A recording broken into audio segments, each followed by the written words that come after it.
The election of Barack Obama means that America has hit the reset button.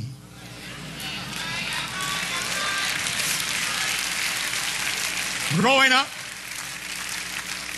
up in Memphis, Tennessee, we sat on the back of buses. We drank from colored water fountains. We could go to the zoo only on Thursday. We could not walk on Main Street after dark. Our women couldn't try on clothes prior to purchase. We couldn't even be buried in the same cemeteries. A famous Southern Baptist preacher once said that when he died, he would visit the colored section of heaven just to hear us sing. According to him, even heaven was segregated. All public facilities were segregated. All policemen were white. All garbage men were black. All the judges and juries were white. We did not have equal rights. We did not have civil rights. We did not have human rights, nor did we have justice. It was a time of apartheid in America. We called it Jim Crow, but America has hit the reset button.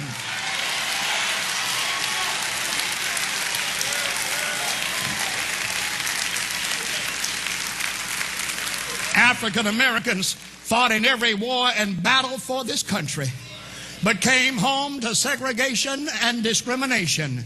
We entered the back doors of restaurants and the upper balconies of movie theaters. We sat at colored lunch counters. We were issued second-hand books with the pinned-in notations of the white children that once owned them.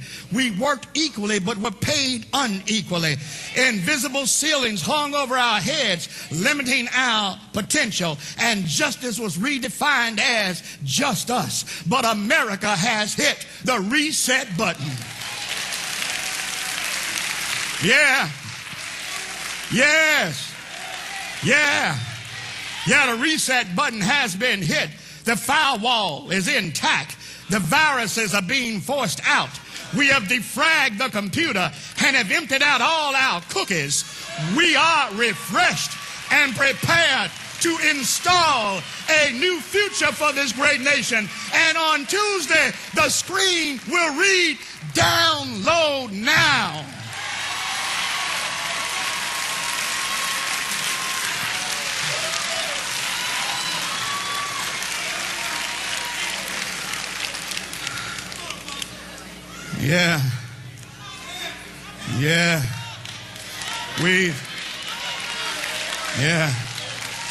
We've come thus far by faith.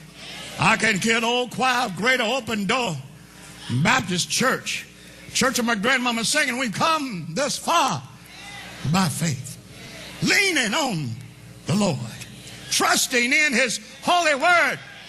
He never failed me yet. Oh, can't turn around. We've come this far by faith. Don't make any mistake. The civil rights movement was God's movement.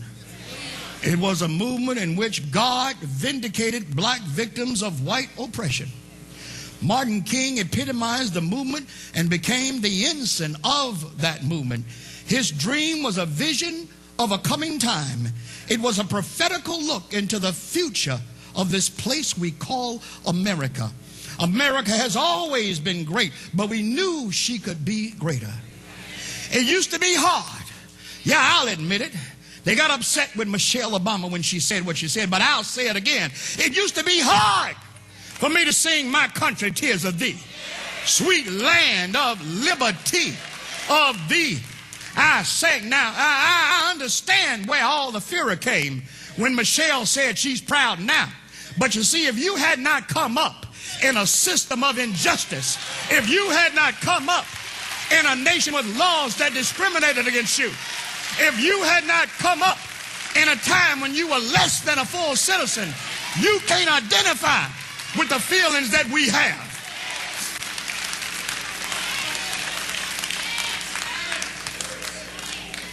But the reset button has been hit, and the change is going to come.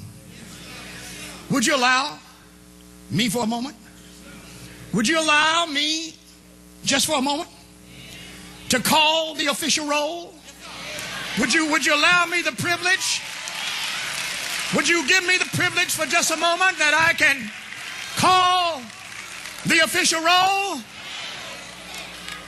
George Washington, John Adams, Thomas Jefferson, James Madison, James Monroe, John Quincy Adams, Andrew Jackson, Martin Van Buren, William Henry Harrison, John Tyler, James Knox Polk, Zachary Taylor, Millard Fillmore, Franklin Pierce, James Buchanan, Abraham Lincoln, Andrew Johnson, Ulysses Simpson Grant, Rutherford Burchard Hayes, James Abram Garfield, Chester Allen Arthur, Grover Cleveland, Benjamin Harrison, Grover Cleveland again, William McKinley, Theodore Roosevelt, William Howard Taft, Woodrow Wilson, Warren Gamaliel Harding, Calvin Coolidge, Herbert Clark Hoover, Franklin Delano Roosevelt, Harry S. Truman,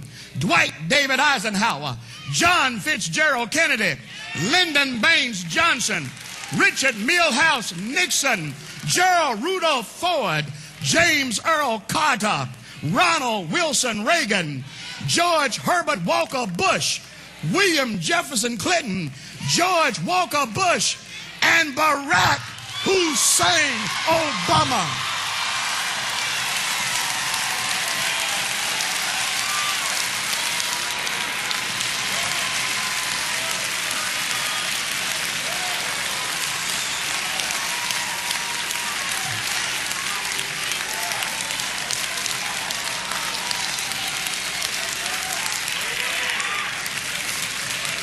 His name,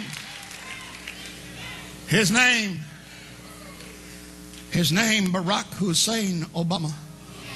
His name alone implies change, and changes forever the image of white Anglo male domination of the Oval Office. Yes, I'm making an emphasis on his full name. I know some folk avoid it, not me. Barack Hussein Obama is Martin's dream realized.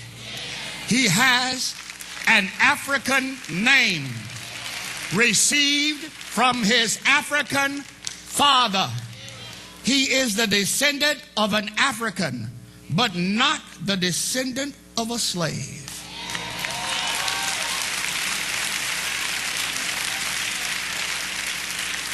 Therefore, he has kept and maintained his name. Now we who have come along the path of slavery, we lost our names, along with our identities, our culture, and certainly our history, accepting the names of our slave owners. James Cone once wrote, "History's potency is mighty. The oppressed need it for identity and inspiration. I find it remarkable and even miraculous," listen carefully, "that the first African American president comes to the office with his real name." Now, if the first African American president had been Joe Smith or William Jones or Jesse Louis Jackson or Shirley Chisholm or even Al Sharpton, it wouldn't have the same emphasis. But God raised up a child of mixed parentage, a mixed race child who represents the melting pot phenomenon we call America. The son of a Kenyan immigrant father and a white mother now becomes prepared to be the leader of the free world.